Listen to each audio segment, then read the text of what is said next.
Donald Trump has a warning for all of these IRS agents. And given that we're all taxpayers, this is something that applies to all of us. So in today's video, I'm going to share with you what that warning is and how it applies to us as taxpayers and how it may impact us. Okay, according to a Newsweek article, Donald Trump issued a major threat to nearly 90,000 IRS agents. During an unscheduled stop, President Trump said he might terminate the contracts of thousands of IRS agents, referring to debunked claims that the agency has hired 88,000 additional enforcement agents to go after taxpayers in the past few years. President Trump has already implemented a 90-day hiring freeze for all government employees, except if those employees or if those offices are linked to immigration enforcement, national security, or public safety. But for the IRS, the hiring freeze is going to extend beyond 90 days. As an exception, the agency is going to have to halt all hiring until the Trump administration deems it necessary for national interest to hire new agents and staffers.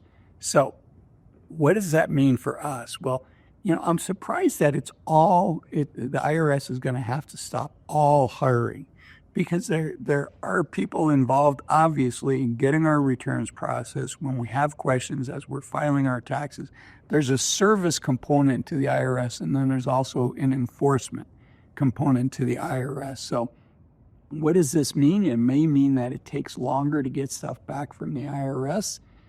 It may mean that we have less service available to us. It likely means that some of the people, and I think it's a very, very small minority, but some of the people that may be cheating on their taxes, there's going to be fewer enforcement officers to look at that. Okay, so what's the deal with this 88,000?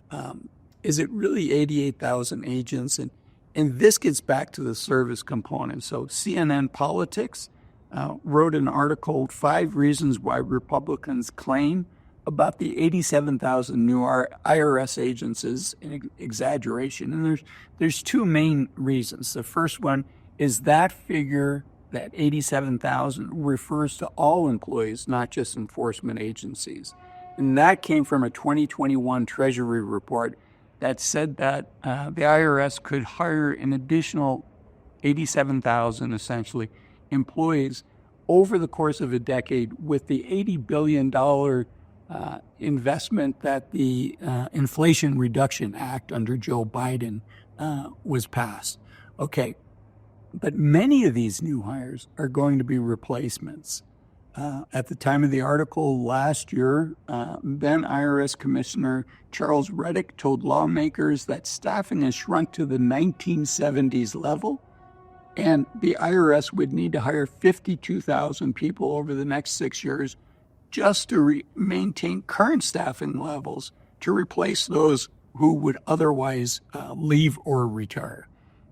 So that's a big number, 52,000 people over, I think it was a 6-year period. Yes, 6 years. But I think that reference to 1970s is a little misleading, because how many workers had computers on their desk in the 1970s? How automated was the IRS tax in the 1970s? So yes, the number of employees has stayed constant, but I think the amount that those employees can get done has probably increased, just like all of our jobs, quite a bit.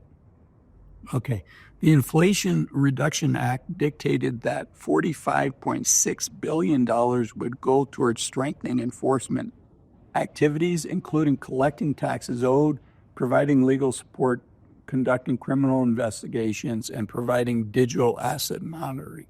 But the IRS had not said how many auditors could be hired. And of that $45.6 billion, more than $25 billion was allocated to support IRS operations, including receiving rent payments, printing, postage, and telecommunications. So let's call that $25 billion. Another almost $5 billion was going to be spent to modernize the agency's customer service technology, like developing a callback service. So when you call the IRS, they tell you you're going to be, wait times than usually high, rather than you having to wait online forever. Some of that money was going to be spent on better customer services, things like a callback technology. And roughly $3 billion was going to be allocated to providing services and answering questions for you and I. So what's my thoughts on the U.S. tax burden and all of this? First, obviously, none of us enjoy paying taxes, but it does take money to run a government. And I think all of us are happy to pay the taxes that we legally owe. And relative to other developed countries, the U.S.'s tax burden is lower, but there's a big caveat. What we get for our taxes is also lower. So when you look at other developed countries and you look at what the average person in the U.S. pays, it tends to be lower than many other developed countries. But in many other developed countries, they're getting more assistance, specifically when it comes to healthcare, which is a huge, huge problem for all of us.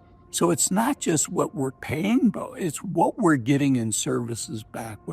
What type of educational support are our kids getting? What kind of infrastructure is the country putting in place and keeping that infrastructure in tip-top shape? I would say we've probably fallen behind in that. So what are we getting? And so what's my thought on taxes? I'm happy to pay every dollar I legally owe, but I don't want to have to pay any more. I think we all feel this way, any more than I legally have to.